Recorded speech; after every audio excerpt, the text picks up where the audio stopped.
Hey there, good folks. Dr. Charlie Brown here. This episode of Charlie Chats, we're going to talk about standing in your truth and why and how that's important. All right, let's take our 3 deep breaths to connect ourselves to one another.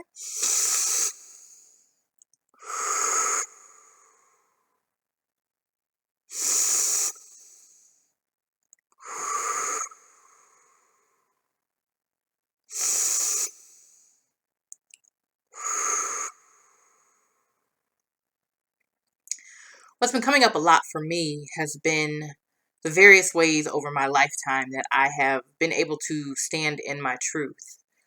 A lot of people have watched me and lived vicariously through me and some of the decisions I've made in my life. And I come to you today having stood in my truth when it wasn't popular for a long time. I remember in middle school, no, it was in high school when I heard that people really respected me. No, I think it was in college or past college. I learned that in middle school, people really respected me because I had my own opinions about things. Now, that isn't a gross understatement. I have opinions about everything. I have a lot of opinions. And standing in your truth when it's not popular it's a it shows you who you are. It signals to your body and your system that you want to make a stand about this particular thing. And I think that it's important to come to that place in your life. And it's cyclical. You may come to that place. My truth now is not what my truth used to be. My truth used to be that I moved a lot and drove all over the country. And now I talked about in a recent Charlie Chats, I'm less interested in doing that. And I'm like, does an airplane go there? Because I'm pretty sure an airplane goes there. Can we take a plane?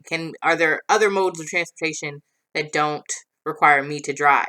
And that's also about control. I like to be in control. I can control my car. I know how far she gets on a tank of gas. I know in 500 miles, I know where I can be in my car. And I know how long that takes. And, I know how to pack for a road trip. I know how to pack my car, that sort of thing. So that's an element of control. And now I'm looking to simplify and wondering, how do I stand in my truth simplified? Another part of my truth is these tips and tools that I teach, and the education, the formal education that I have, and the informal education that I've also incorporated into the way that I live my life. I've created a life where I get to be extraordinarily selfish, where I get to think about me and not take other people into account, but understand the decision is primarily affecting me. But that goes in all directions. If I remember thinking once, I've lived by myself for most of my adult life. Every now and again, I am sharing space with someone. And I remember thinking, dinner doesn't get cooked. When you live by yourself, no one turns the oven on until you get home. Now, I know there's smart technology and all that, and I'm sure you can turn your oven on with your app or whatever now.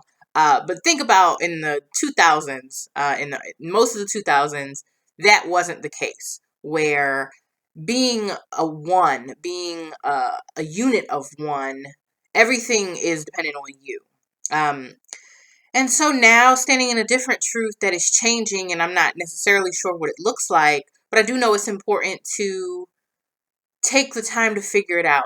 I know that I'm at my best when I have taken my moments to figure out what my truth is in this moment. And something that's really challenging for me as a Capricorn, I don't I don't necessarily think that I'm wrong much of the time. Every now and again, I'm like, oh, I was way off on that. But most of the day-to-day stuff, I'm hard pressed to be like, oh, I was really wrong about that thing. I most of the time don't think I'm wrong.